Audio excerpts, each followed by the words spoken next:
Welcome into the MMA Best Bets for UFC Vegas number 53, which goes down on Saturday inside the UFC Apex there in Las Vegas, Nevada. Of course, it is headlined by a matchup between Rob Font and Chito Vera, top 10 bantamweights in the UFC. And we are going to give you our money line pick, our three-fighter parlay, and our prop bets for this fight card. We are sponsored by BetMGM. Of course, as always, I am joined by the fighter, Pete Rogers Jr., which we should both say we both kind of have a connection to one of the men in the main event. Of course, a lot of people know Rob Font as the guy from the Northeast, part of the New England cartel. A lot of people don't know he's got a lot of Tampa roots as well. But obviously, it's a big fight here. And I'll tell you, going down, making my picks on this one, this is a tough betting card, Pete. I do think it is a tough betting card. I'm excited for the main event, obviously. Anytime Rob's fighting, I always love to watch him perform. He's got excellent striking, a phenomenal jab, and even regionally, it was just a name that we all followed. And he's kind of put New England on the map. And from top to bottom, there are some interesting spots on this card, but I do find it to be a difficult betting card. And of course, talking about the money line side of this equation, I'm going to go straight to the main event. I am going to go with Rob Font in this one. I do like him in this spot here, minus 140 over there at BetMGM. And one of the things I think that could potentially be a pathway for his victory, I think you have to look at what Calvin Kattar did in his last fight. Of course, everyone who knows about New England Cartel know how close Rob Font and Calvin Kattar are. Calvin Kattar in his last matchup against Giga went with the takedown route. And so I think that is a potential method here. One thing about Marlon Chito Vera is he tends to be a slow starter, comes on as the fight goes on. So I think having 5 rounds is a benefit to Chito Vera here, but I just think Rob is the better fighter. I like Rob to win here on Saturday night. I can't fault you there. I do think that it's a competitive fight for sure, and Rob should make note that Chito Vera is a slow starter. Get out there, start pumping that jab, trying to take the lead early. The 5-round nature is interesting for the underdog. I'm staying away from it, but I totally respect the Rob Font side of it. I think that striking, he should have the boxing advantage. It's the Muay Thai of Marlon Vera that I'm a little not necessarily concerned about, but interested and intrigued to see how it plays out. The wrestling up Rob Font's sleeve, I think, would completely throw off Marlon Vera, and he just needs to be wise to the submission skills of Marlon Vera, because I do think that he has some savvy jiu-jitsu. So there definitely is some value on that line, as you mentioned.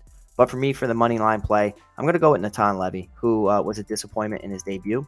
But I think that this is an extremely winnable fight going up against Mike Breeden here, debuting against Rafa Garcia. We have seen that Rafa Garcia is, not necessarily a staple by any means, but he's a tough out, and he's going to test you in all areas. A big physical guy.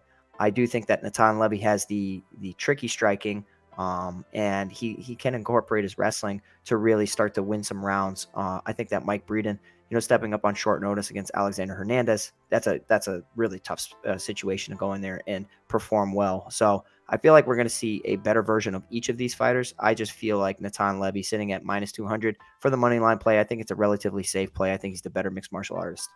Yeah, I agree with you there on Natan Levy. I will tell you, he's actually a part of my 3-fighter parlay, because as I was looking down this fight card, and look, I wanted to stay away from Alexander Romanov in terms of my 3-fighter parlay. I mean, look. The reason I try to stay away from him is because he's a 20-1 betting favorite. So trying to improve on my odds with that one. In terms of my 3-fighter parlay, I mentioned about Natan Levy is one of them. The other 2 sides of this is I'm going to go with Andre Fili and Krzysztof Jotko, get you plus 246 on this 3-fighter parlay. Jotko could potentially, he's going to have to weather a potential early storm from Gerald Meerschaert. I think, look, for Gerald Meerschaert, if he's going to win this fight, I think it's him winning via submission. Jotko, look, Krzysztof Jotko, there's certain things you can count on. Krzysztof Jotko winning by decision is something you usually count on. And Andre Fili, I just think he's a better mixed martial artist. That's what I like for my 3-fighter parlay. Yeah, I can't blame you with the Jotko call. I think that is a competitive fight for sure. And I do think that striking wise, he should have the the edge just slightly. I think that he should have the better timing of the two. Gerald Meerschaert bails himself out of a lot of bad situations by finding a submission finish.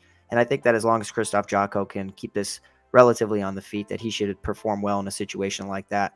My 3-fighter parlay, I don't have such good odds like you do because I can't avoid for Romanov. It's just such a free square for me, and it's my boy. I wish the odds didn't really swell as much as they have, but I'm going to start with Romanov. I'm going to go to Natan Levy, and I'm going to finish it out with Andre Fili. It sits about plus 130. Not necessarily the best odds, but 3 fighters that I feel relatively confident in. Extremely confident in Romanov, really confident in Natan Levy, and Andre Fili going up against a guy in Joe Anderson Brito who did not have a debut that he, and a lot of people really expected.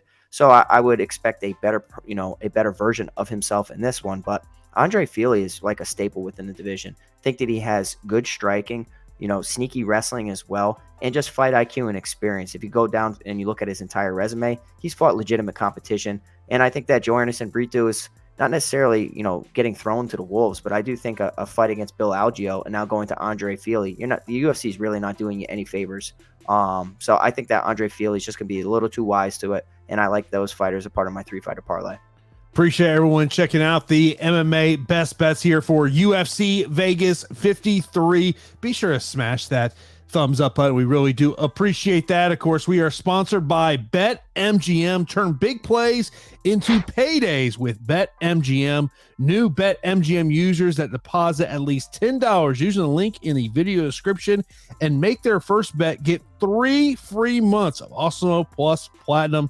That's right, get 3 free months of Awesemo Plus Platinum and up to a 1,000 risk-free bet when you sign up and make a deposit and make your first paid wager with BetMGM. Join the king of sportsbooks. Offer valid in New York, Illinois, Louisiana, Arizona, Colorado, Indiana, Iowa, Michigan, Nevada, New Jersey, Pennsylvania, Tennessee, Virginia, Washington, D.C., and West Virginia. Terms and conditions do apply. Now, as we turn our page over to our props, there were some certain props that stuck out to me, and let's just say I was on the same waveform as Pete, if I can get that out here a little bit. I'm going to go to the co-main event because we both are going with a fighter winning via decision. I'm going to go in the co-main event. Andrei Arlovski wins via decision, plus 140. I like the plus number we're getting there. Andrei Arlovski has not won a fight via stoppage since 2015. It is 2022, aka that was a long time ago. Arlovski, I think you talk about as a fighter has gotten older, you've seen this evolution of who Andrei Arlovski is, what that American top team has done for him, especially with the movement that he has now in the octagon. I like Arlovski to win via decision, plus 140. Yeah, I can't fault you there at all. I view that co-main event as an extremely competitive fight between 2 strikers that really, are kind of in interesting spots. And Andrei Arlovski is a renowned heavyweight for winning decisions, and he's largely in competitive fights, and he tends to squeak them out because he's doing just enough to win some rounds. So I think that finding some plus money in a situation like that for a guy, if he wins, it's going to be via decision most likely. I'm going to take the same route and target a fighter via decision, and it's Krzysztof Jotko. Not a prolific finisher by any means. Gerald Meerschaert is definitely a finishing threat as an opponent, but I do think that Krzysztof Jotko is wise enough to stay on the outside, maybe have some better movement, better timing, better combinations, nullify the wrestling. As long as he stays out of danger, I do like him to win 2 out of the 3 rounds. And I think that sitting there, Jotko via decision at plus 200, there's some extreme value on that line as well. So 2 competitive fights for sure, but I do think that we are targeting some value within those. Yeah, that was definitely a prop bet that I was looking at. Appreciate everyone checking out the MMA best bets. Thanks to our sponsor, BetMGM. Be sure to smash that like button. And as always, appreciate everyone checking out all the content from myself and the fighter, Pete Rogers Jr.